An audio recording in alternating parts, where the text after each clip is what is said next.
कमळी या मालिकेचे जर तुम्हाला लेटेस्ट त्याचबरोबर अपकमिंग ट्विस्ट आणि डेली अपडेट्स रिव्ह्यू जर ऐकायचे असतील पाहायचे असतील तर चॅनलला नक्की सबस्क्राईब करा.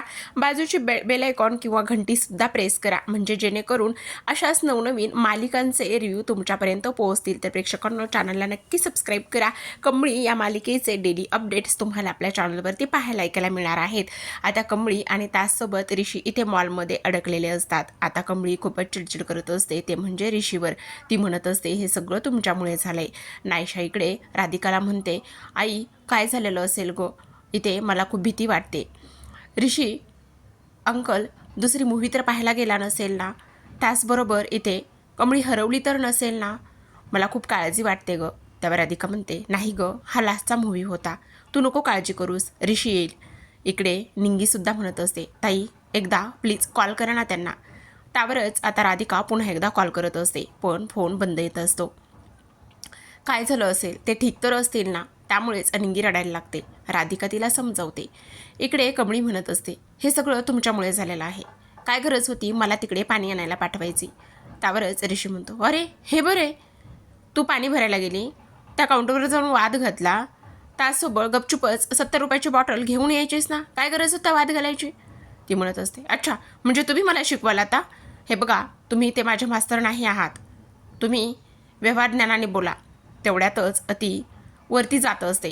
ती म्हणत असते बघा आता मी काय करू. त्यावरच तो म्हणत असतो आता हे पण मीच केलंय का, तिकडून खाली ये. तेव्हाच आता इथे कमळी वर गेलेली असते आणि पुन्हा दुसऱ्या स्टेअरनी खाली येत असते. इकडे राधिका हातामध्ये बॅग घेऊन उभी असते. निंगी त्याचबरोबर नायशासुद्धा असते. निंगी रडत असल्यामुळे राधिका तिला समजावते, म्हणत असते काळजी करू नकोस, सगळं ठीक होईल, हे बघ सगळं काही व्यवस्थित होईल, प्लीज तू जरा शांत होतेस का. त्यावरच आता इकडे कमळी तिथे असलेल्या पोललाच रेलून उभी राहिलेली असते. इकडे मात्र ऋषीवर ती बडबड करत असते हे सगळं तुमच्यामुळे झालेलं आहे, तुम्ही ह्या सगळ्या गोष्टीला कारणीभूत आहात, तुमच्यामुळे झालेला आहे. असंच म्हणून स्वतःवरचा सगळा जो राग आलेला आहे तो बाहेर काढत असते. आता आपण काय करायचं आहे इथे. त्यावरच ती म्हणत असते तुमच्याकडे मोबाईल असेल ना. त्यावरच तो म्हणत असतो बघ मी म्हटलं होतं पाणी प्यायलीस की जरा काहीतरी डोकं चालेल. बघ आत्ता मी लगेचच साहेबाला कॉल करतो, मगाशी त्याचा फोन लागत नव्हता आणि फोन काढायला जातो तर लगेचच त्याचा फोन बंद लागत असतो. आता फोनसुद्धा स्विच ऑफ झालेला असतो. तेव्हा निंगी रडायला लागते. त्यावरच आता तो म्हणत असतो अगं हे काय, रडू नकोस, रडल्याने काही एक होणार नाही आहे, आता आपल्याला रात्रभर इथेच थांबावं लागणार आहे. त्यावरच निंगी म्हणत असते रात्रभर इथे कसं थांबायचं. तेव्हा आजूबाजूला सगळीकडे काही रस्ता काही मार्ग मिळतोय का याचा विचार करूनच निंगी मॉलमध्ये फिरत असते. तिला खरं तर खूप भीती वाटत असते. तिला आता वाटत असतं मी जर इथे मॉलमध्ये आहे तर गावाकडे ही गोष्ट समजली तर काय होणार आहे. त्यावरच ऋषी म्हणत असतो अगं कशी समजेल गावाकडे ही गोष्ट नाही समजणार, तू नको काळजी करू. असं म्हणता क्षणी आता तिच्या चेहऱ्यावरचा आनंद हसू परत आणण्यासाठी ऋषी इथे जादूगार झालेला असतो आणि जादूगारचा लूक त्याने इथे केलेला असतो. त्याचबरोबर जादूगारचा लूक केल्यानंतर तो तिच्यासमोर येऊन उभा राहतो आणि ज्या पद्धतीने जादूगार त्यांचे खेळ खेळत असतात त्याच पद्धतीने इथे तो कमळीबरोबर खेळ खेळण्याचा प्रयत्न करत असतो. कमळी हे सगळं पाहिल्यानंतर थोडीशी हसायला लागते आणि चेहऱ्यावर आनंद पसरतो. हे फक्त तिचं हसू परत आणण्यासाठी इथे ऋषीने केलेलं असतं. त्याला असं वाटत असतं की नाही इथे कमळीने आनंदात राहायला पाहिजे. त्याचसोबत इथे तो तिच्यासाठी काहीही करायला तयार तर झालेलाच असतो. पण आतासुद्धा अगदीच त्याच पद्धतीने इथे तो ह्या सगळ्या गोष्टी तिच्यासाठी करत असतो. इकडे मात्र आता राधिका म्हणत असते खरं सांगू का, ह्या मॉलचे जे ओनर आहेत ना अरविंद जोशी, ते इथे माझ्या मिस्टरांच्या म्हणजेच रोहितच्या ओळखीचे आहेत. मला असं वाटतंय की मी त्यांना एकदा फोन करावा. असं म्हणूनच ती आता त्यांना फोन करते पण ते फोन उचलत नाहीत. आता त्यांनी फोन न उचलल्यामुळे तिला थोडंसं टेन्शन आलेलं असतं. ती म्हणत असते मला असं वाटतंय की आपण एकदा अनिकाला कॉल केला पाहिजे का, अनिकाला विचारलं पाहिजे का. पण इकडे निंगी रडायला लागलेली असते. तेव्हा इथे तिला समजावण्याचं ती काम करते. तर आता दुसऱ्या बाजूला इकडे जी काही कमळी आहे ती तिथे असलेल्या खेळण्यावरती बसलेली असते. तिथे असलेल्या खेळण्यावरती बसल्यावर आता लगेचच ती एका गोष्टीचा इथे विचार करत असते. ती म्हणत असते एक काम करूया, बघा माझे जेव्हा आबा गावाकडं होते ना, आबा खूप काही गोष्टी सांगायचे, त्यांच्यामुळे मला साहस हिम्मत हे सगळं काही मिळायचं. खरं पाहायला गेलं तर माझ्या बा सगळे काही आहेत. आज जरी ते इथे असते ना तर मला एवढ्या गोष्टी सांगितल्या असत्या तर रात्रभर त्यांनी मला झोपूच दिलं नसतं बघा. हे सगळं काही आता इथे ऋषीला आणि कमळी सांगत असते. ऋषी म्हणत असतो, आत्तापर्यंत तर तू माझ्यावर ओरडत होतीस, माझ्याशी बोलत नव्हतीस आणि आत्ता लगेचच एवढं हसवून बोलायला लागलेली आहेस का बरं हे सगळं? त्यावरच आता ती म्हणत असते, त्याचं काय आहे ना सर, इथे तुम्ही मला आत्ता एवढं छान सरप्राईज दिलं, माझ्या चेहऱ्यावरचं हसू परत आणण्यासाठी एवढं सगळं काही केलं. तर इकडे आता राधिकाने अनिकाला कॉल केलेला असतो आणि अनिकाला म्हणत असते की अनिका, ऋषी तुझ्याबरोबर आहे का? त्यावरच ती म्हणत असते, ऋष माझ्याबरोबर नाही आहे. काय झालं? नाही बहुतेक तो मॉलमध्येच असेल. काय? लगेचच ती फोन कट करते. ठीक आहे, आम्ही शोधतो म्हणून फोन ठेवलेला असतो. इकडे मात्र आता कमळीला थोडीशी थंडी वाजायला लागलेली असते. ती थंडीनं कुडकुडत असते. बराच वेळ झालेला असतो, त्यामुळे त्या मॉलमधला AC सुद्धा चालू असतो. कारण मॉलमध्ये बऱ्याच काही अशा फ्रीझरमध्ये ठेवणाऱ्या काही गोष्टी असतात, त्यामुळे मॉलमध्ये फुल AC इथे सुरू असतो आणि त्यामुळेच इथे आता कमळीला थंडी वाजत असते. ऋषी स्वतःच्या हातातलं जॅकेट काढतो आणि इथे कमळीला देत असतो. तो म्हणत असतो, हे जॅकेट घे आणि तू घाल, तुला थंडी वाजणार नाही.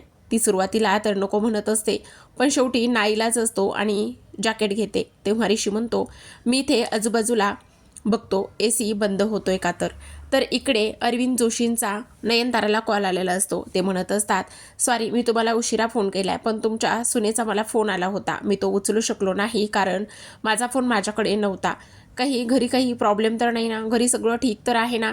आता ती म्हणत असते, ठीक आहे मी विचारते, घरी काही नाही प्रॉब्लेम. तेवढ्यातच ती रोहितला जोराजोरानेच आवाज देत असते, तुझी बायको कुठे आहे? एवढ्या उशिरा एवढ्या मध्यरात्री तिने अरविंदला का बरं कॉल केला होता? ते एवढे मोठे बिझनेसमॅन आहेत तरीसुद्धा. आता इकडे रोहित त्याच्या खोलीमध्ये बघून आलेला असतो, पण तिथे सुद्धा राधिका नसते आणि तेव्हाच इथे मोलकर्णीकडून समजतं की त्या मॉलमध्ये शॉपिंगसाठी गेलेला आहे ऋषी सरांबरोबर. तेवढ्यातच आता नयनतारा खूपच चिडते. ती विचार करत असते, हे सगळं काय आहे? त्याचबरोबर मीच वेडी होते की हिला शॉपिंगला जाण्यासाठी परवानगी दिली. काय गरज होती शॉपिंगला जायची परवानगी द्यायची? इकडे आता ह्या दोघीसुद्धा बसलेल्या असतात आणि तेव्हाच इथे आता सगळ्यात महत्त्वाची गोष्ट, निंगी त्या मॉलच्या तिथे जाऊनच आवाज देत असते, आहे का कोणी? प्लीज निंगे, कमळे. आणि इकडे मात्र नयनताराने राधिकाला कॉल केलेला असतो, ते पण रोहितच्या मोबाईलवरनं, आणि लगेचच स्पीकरवर फोन टाकलेला असतो. आणि तेव्हा ती म्हणत असते, तू आत्ता कुठे आहेस राधिका? जिथे कुठे असशील तिथे तू 5 मिनिटाच्या आत आता इथे आमच्या समोर येणार आहे, समजलं? आणि तेव्हा राधिका सांगण्याचा प्रयत्न करत असते, आणि तू अरविंदला का कॉल केला होतास? तुला समजतंय? तू आत्ताच्या आत्ता 5 मिनिटाच्या आत इथे. इकडे राधिका समजावून सांगण्याचा, तिच्या मनात काय आहे, काय घडले हे सगळं सांगण्याचा प्रयत्न करते, पण इथे नयनतारा काहीच ऐकून घेत नसते. आता नयनताराने ऐकून न घेतल्यामुळे शेवटी राधिकाला तसंच घरी निघावं लागणार असतं. इकडे कमळी खूपच थंड पडलेली असते, गारठलेली असते. तेव्हाच आता धावतच खाली कोसळणाऱ्या कमळीला ऋषी सावरतो. दोन्ही हातावरती तो इथे तिला उचलतो आणि दोन्ही हातावर उचलून तिथे बाजूला असलेल्या सोफ्यावरती तो घेऊन जातो. आता तिथे बाजूला असलेल्या सोफ्यावरती घेऊन गेल्यानंतर तिथेच स्वतःच्या मांडीवर डोकं टेकून तिला झोपवतो. इकडे सगळेजण शॉपिंग करून घरी आलेले असतात. नायशा म्हणत असते, आजी आम्ही खूप सारी शॉपिंग केली. त्यावरच नयनतारा म्हणत असते, ठीक आहे खोलीमध्ये जा आणि छान शॉपिंग बघत एन्जॉय कर, मी आलेच. आता ती राधिकाला म्हणत असते, राधिका हे सगळं काय आहे? तू इथे आमचं नाव खराब करण्याचंच ठरवलं आहेस का? इथे इनामदारांची सून तू, आणि तरीसुद्धा अशी कशी वागू शकतेस? ह्या गोष्टी तरी तुला इथे शोभत्यात का? तुझी हिंमत कशी झाली हे सगळं काही असं करण्याची? त्यासोबत सगळ्यात महत्त्वाची गोष्ट म्हणजेच की तुला कळतंय का तू काय केलेला आहेस आज? तर हे बघ, इनामदारांच्या सुनेला शोभत नाहीये हे असं वागणं.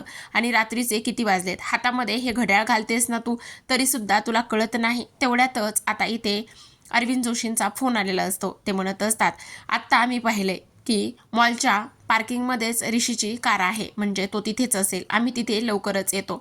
असं म्हटल्यानंतर आता लगेचच ते तिकडे निघालेले असतात. तेवढ्यातच इथे अनिकाचा सुद्धा कॉल येतो आणि अनिका म्हणत असते, ऋषी आला का? नाही, तो मॉलमध्येच आहे, आम्ही तिकडेच चाललोय. तेव्हा अनिका म्हणते, ठीक आहे मी सुद्धा येते. लगेचच ती फोन कट करते. आता इकडे ऋषीने कमळीला व्यवस्थित झोपवलेलं असतं आणि त्याच्या मांडीवर तिचं डोकं ठेवलेलं असतं. आता इकडे सगळेजण मॉलकडे निघालेले असतात. राधिकाला तर खूपच मोठं टेन्शन आलेलं असतं की आता काय होईल कशा पद्धतीने हे सगळं काही ती झेलेल आणि सगळं काही सगळ्यांसमोर आल्यानंतर काय होईल ह्या सगळ्या विचारामध्ये ती असते. आता मॉलचे ओनर, त्याचबरोबर इथे रोहित आणि अनिका, त्याचबरोबर निंगी आणि त्यासोबत नयनतारा हे सगळे आलेले असतात. पाहतात तर समोर हे दृश्य त्यांना दिसत असतं. नयनताराला तर खूप मोठा धक्का बसतो. अनिका तर खूपच चिडलेली असते. आता नयनतारा लगेचच म्हणत असते, ऋषी जेव्हाच मॉलचे ओनर आहे ते सुद्धा हे सगळं दृश्य पाहत असतात आणि हे सगळं पाहिल्याच्या नंतर ऋषी डोळे उघडूनच त्या सगळ्यांकडे पाहत असतो. त्याला तर समजत नसतं काय झालंय काय नाही म्हणून. अनिकाच्या डोळ्यामधून पाणी उघळलेलं असतं, कारण रात्रभर हे दोघे जण या मॉलमध्ये होते. हे सगळं ती पाहत असते. आता इकडे नयनतारा म्हणत असते, रात्रभर तू ह्या मॉलमध्ये होतास आणि त्याचसोबत ही मुलगी तुझ्यासोबत काय करत होती, असा प्रश्न नयनताराचा असतो. तर आता प्रेक्षकांनो, ह्या सगळ्या विचारल्यावर प्रश्नांचं उत्तर ऋषी काय देईल हे पाहण्यासाठी चॅनलला नक्की सबस्क्राईब करा आणि याच कमळी मालिकेचे रिव्ह्यू एन्जॉय करा. भेटूयात पुढील भागामध्ये. तोपर्यंत धन्यवाद.